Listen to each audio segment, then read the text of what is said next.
mo dyan. Ano, puntik.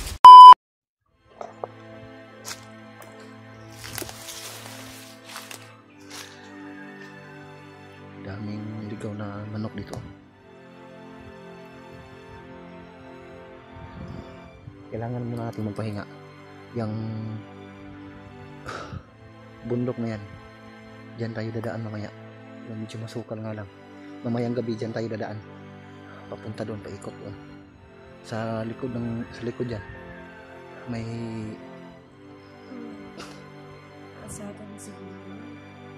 malayo pa mula dito. Pero may daanan dyan ako galing. Dyan ako dumaan. May sikretong daan dyan para palabas. Pero medyo malayo nga lang, pero at least safety tayo. Dito ka. Upo ka lang muna dyan. Limon tayo sa taas. Matik lang.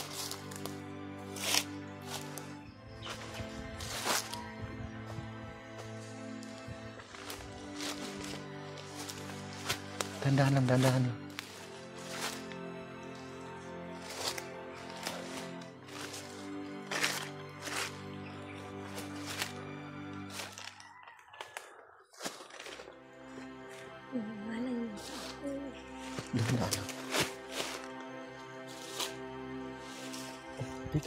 Dito. Huwag kang mag-una. Baka may ahas dyan, maaapakan mo.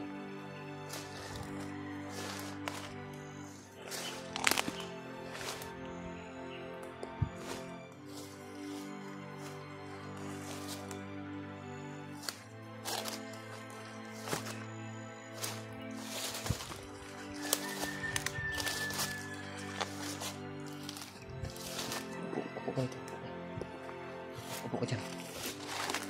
Pahinga ko muna.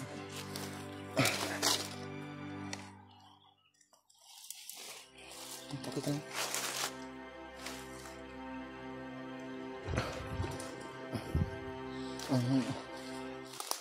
Uulan na. Kain ka.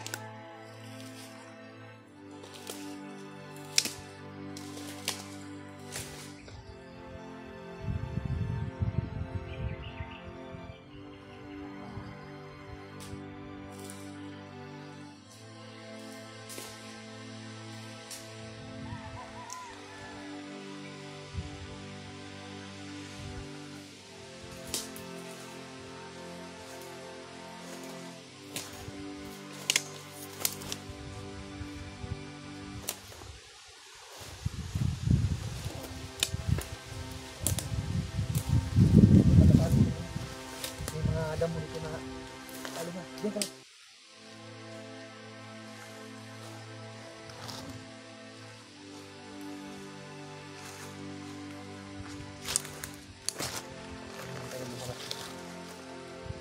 Parang bago tayo abutan ng ulan, makapaghanap tayo ng masisilungan natin.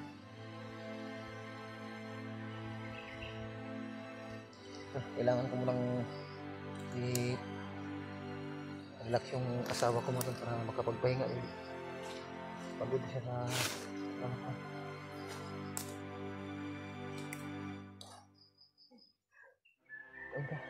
dito, may tinapay dito.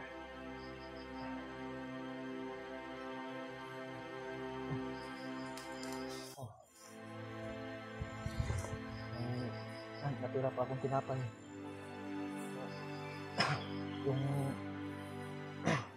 Yung pera ko, hinati ko, binigay ko dun kay ate para may makain yung dalawa nating anak doon, dahil yung isang anak natin na si Argel, yung babae, ay may lagnat, hindi pumpasok sa eskwela. So yung natira ko dito sa Gcash, inano ko na lang, binili ko ng pagkain. So buti na may natira, kaso nga lang yung bag ko naiwan, naputol kasi yung bag ko pagtakbo, yung nambos ako ng mga kalaban. Kumain ka para balik yung lakas mo.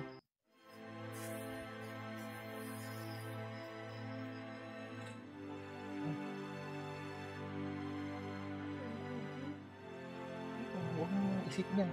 Pagkatapos mo kumain para makaalis tayo kaagad dito. Paabutan tayo dito. Para pag-relax yung ano mo, yung mga paa mo. Dito lang muna ako magmamasid ha. Kain ko lang. Parang magpahinga ka. Yung problema ko nga ito. Yung hirap ako sa pagdala ng asawa ko nga dahil marami kasing natitirik na bundok dito, paakyat tapos pababa naman to. Nahihirapan sa paglakad yung asawa ko. Lalo na't may mga nakaharang mga tol, iniiwasan lang talaga namin para makaalis kami kaagad. Hindi ko kayang makipaglaban mga tol. Kasi nahihirapan yung asawa ko sa paglakad mo. So, huwag mo na yung isipin yan. Basta huwag ka munang iiyak sa ngayon. Parang mawalan ng lakas yung katawan ko kung iiyak ka. Parang nadadala ako. Basta isipin natin ngayon paano kita mailabas dito para makaalis ako kaagad. Makabalik ako kaagad dito sa kagubatan para mailigtas ko yung anak natin. So lakasan mo lang yung loob mo. Ako tinitiis ko yung nararamdaman ko, pero hindi ako nagpapadala. Hindi nga natin maiwasan minsan. Maramdaman din natin yan, so dapat natin tanggapin. Ang importante, iuwi kita kaagad. Kapag makalabas tayo dito, babalik naman ako kaagad para hanapin yung anak natin. Basta huwag ka nang huwag mo lang ipakita sa akin na magano ka para hindi ako manghina. Kasi parang na ako, madadala ako. Kumain ka na. Magmasid muna ako dito. Yan.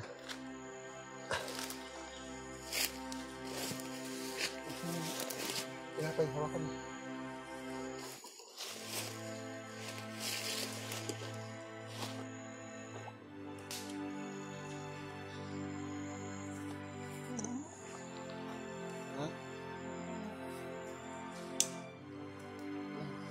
Iisin mo lang yan.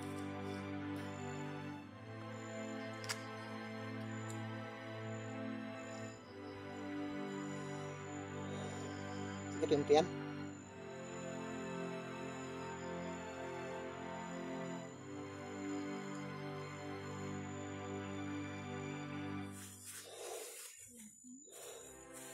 Ubusin mo yan. Ilagay mo sa bulsa si Jack. Magpahinga ko muna dyan. Magmasid muna ako dito para makalabas tayo dito. Mahirapan tayo sa paglabas dito kung may mga nakaharang sa atin. Hanap tayo ng hindi natin daanan na hindi tayo mahalata.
Pahinga ka muna dyan.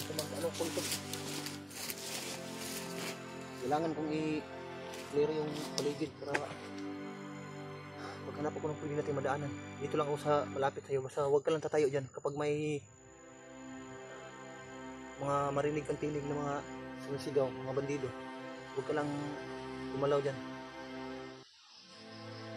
Magmasid muna ako dito.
Kailangan natin makalabas kaagad dito.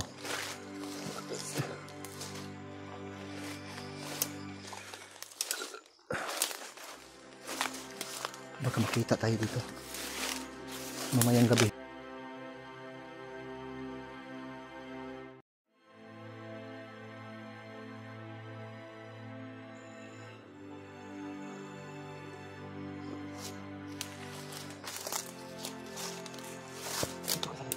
Huwag dyan.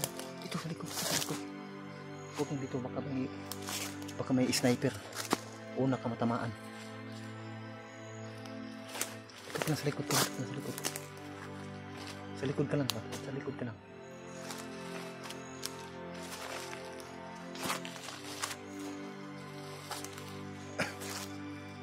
Upo ka muna dito, Bi. Upo ka muna.